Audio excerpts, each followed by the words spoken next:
के पापा कहता, हमरा सैया जी के चाचा कहता कि लड़का तोहरे के पापा कहता, हमरा सैया जी के चाचा कहता।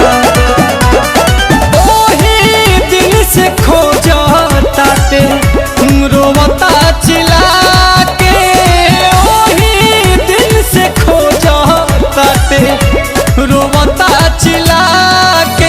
सोझा सा बकाई साफा कहता, लड़का तोहरे के पापा कहता कि हमरा सैया जी के चाचा कहता कि लड़का तोहरे के पापा कहता।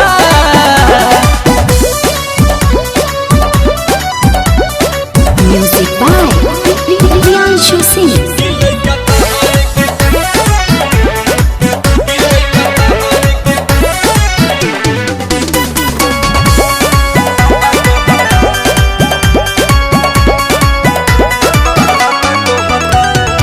केतन मनाई दूध पीली धराई तनिको नाही चुपाला हो। सासु ननद गोतिन देवर के छोड़ा सैया के कोहरा न जाला हो। केतन मनाई दूध पीली धराई तनिको नाही चुपाला हो। सासु ननद गोतिन देवर के छोड़ा सैयों के कोरा न जाला हो। रही जात मन हमर भीतरे लजा के, अपने देरी में कातू गइला सिखा के। खाए के गोलगप्पा कहता, लड़का तोहरे के पापा कहता कि हमरा सैया जी के चाचा कहता, लड़का तोहरे के पापा कहता।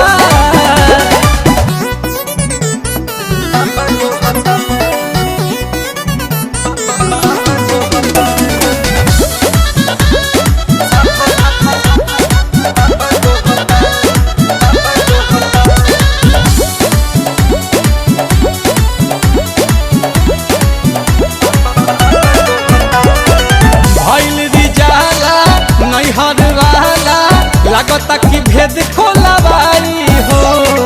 विपत के घड़ी गोविंद खड़ा ही कहरी, लागे पिया से पिटवाई हो। भइल रिजाला नैहर वाला, लागता भेद खोलवाई हो। विपत के घड़ी रोशन खड़ा ही कहरी, लागे पिया से पिटवाई हो।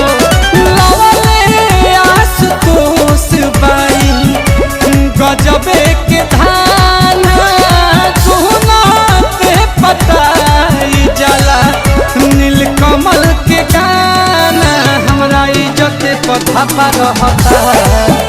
लड़का तोहरे के पापा कहता कि सोझा सा बकाई साफा कहता, लड़का तोहरे के पापा कहता। ओही दिन से खोजता ते रोवता चिल्ला के, ओही दिन से खोजता ते रोवता चिल्ला के। सोझा सा बकाई साफा कहता, लड़का तोहरे के पापा कहता कि हमरा सैया जी के चाचा कहता।